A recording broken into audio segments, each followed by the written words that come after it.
All right, we're at the Smithsonian, the Air and Space Museum. Up above us, we got the OG Spirit of St. Louis. If you know anything about America and you travel around, you go to museums, even a lot of airports, they got replicas of it hanging up. It's the first plane to cross the Atlantic. And then what do we got over here, Houston? We got a big, giant big Soviet missile. I don't know anything about it. Probably carried nuclear warheads or some shit. Some bullshit. Muy peligroso. Shouldn't have lost Russia. Now you guys are pathetic. If you want to prove me wrong, take over South Ukraine. If you want to prove us wrong, annex Belarus and Poland. Yeah, everybody forward this to Putin and the Russian government. Your move, Ruskies. Prove us wrong.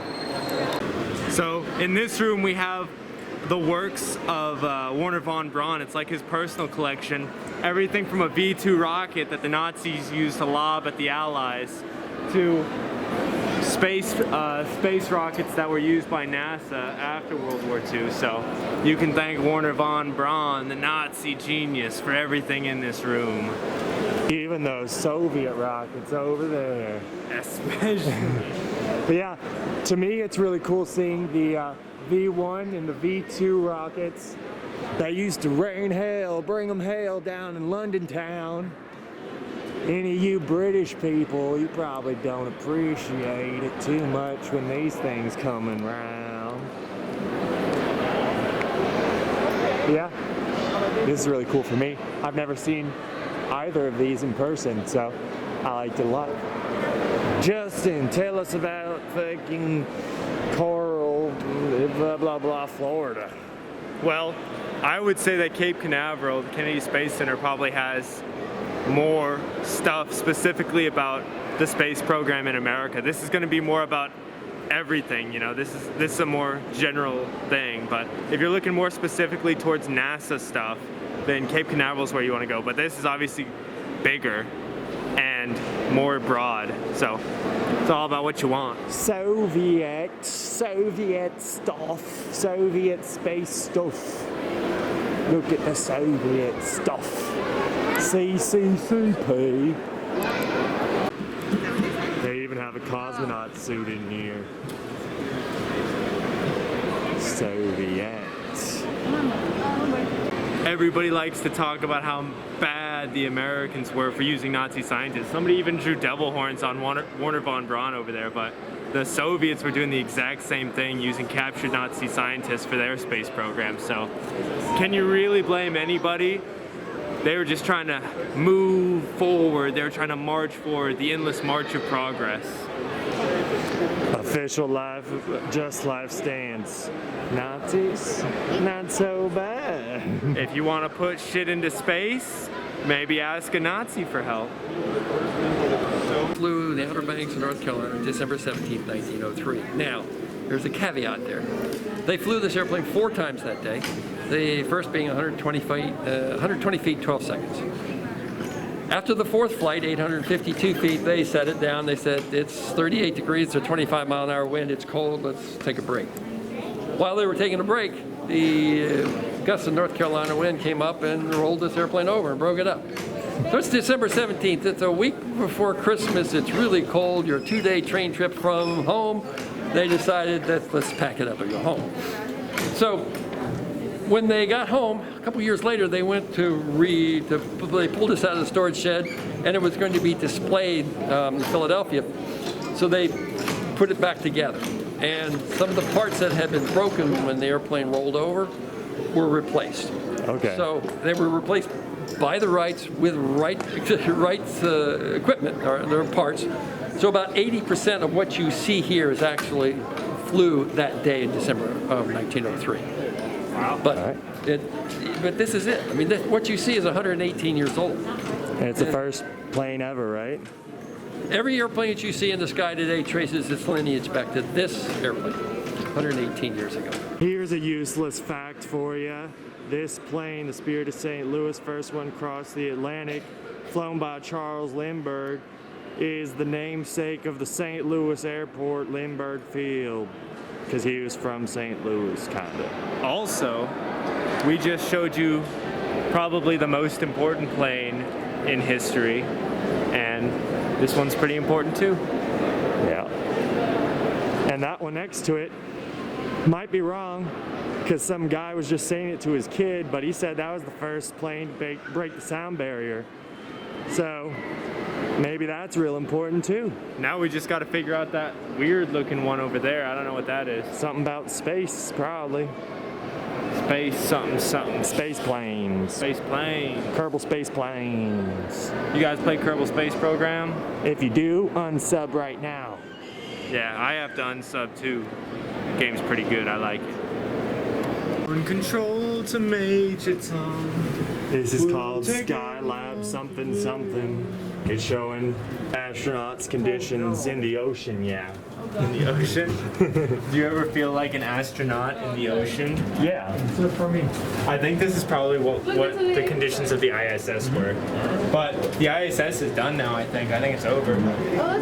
All right, we're at the second part of the museum, and we're gonna come out here and look at some of these planes. I'm already very, very heavily impressed by everything I can see just through the front door. I'll tell you what, guys. When you come here, if you're a really big plane guy like Lane is, make sure to come to this one. This one's way out of the way. We had to take a train and a bus to get here, but this is the bigger one. This is the bigger one. It's got more stuff. The other one has the Spirit of St. Louis and the first plane ever made, but this one has a lot more stuff. So if you're big into planes like Lane, come here. Yeah, they're both definitely worth going to. I think if you have your family with you, probably the other one. If you're out here to see stuff, like cool shit, just come to this one. Look at this. Here, show that. They have a lot of them covered up right now. I'm not sure why, but I hope that's not the Enola Gay covered up right there. I'd like to see it. I'd really like to see the Enola Gay. Oh, look, an SR-71 Blackbird. That must be the Blackbird they were talking about. P-40. Oh, look, there's a Comet. The fucking... We're going down there, boys. We're getting in. We're going deep. SR-71 Blackbird. Blackbird singing in the dead of night. Some would say the sexiest jet ever flown. Yeah, it is a very good looking aeroplane. Yeah, so these things are pretty impressive. Pretty interesting. This is a huge, huge complex too. Look at the pea shooter. This place has to have hundreds of planes in it. Hundreds. I don't know about that. Thousands, millions of planes in this place. All the planes that have ever existed are right here. Are currently in here on display. Look at that. This must have been made in India or something. Yeah, that's a symbol of peace on the tail. You can tell because it faces the other way if it's not. Oh, the Comet. If you guys play Hearts of Iron 4, this is the jet plane that they have. Let's not relate everything to that video game because that's also in it.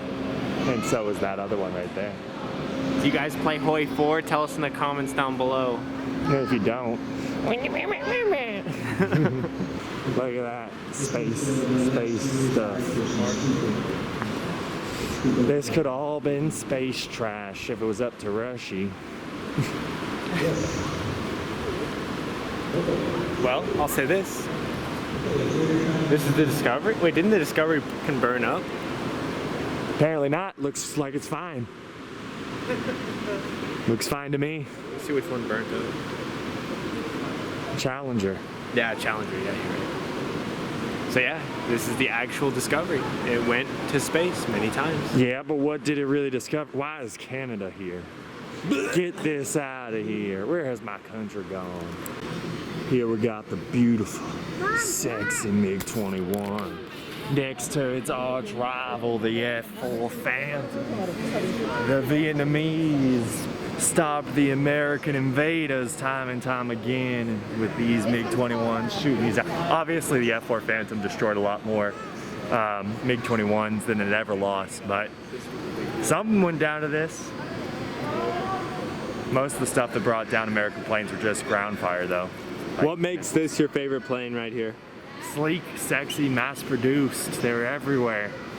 Pretty much every conflict of the Cold War Was this so this was a Soviet-made plane that they would give to all their proxy war people? Yeah, I think actually. Wasn't it Russian think pilots mostly in Vietnam too? Or was it Vietnamese pilots? Vietnamese pilots flew.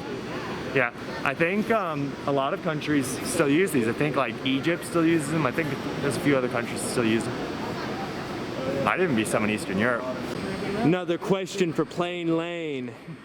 We got the F-35 over here. This is supposed to be the new jet fighter for the United States, right?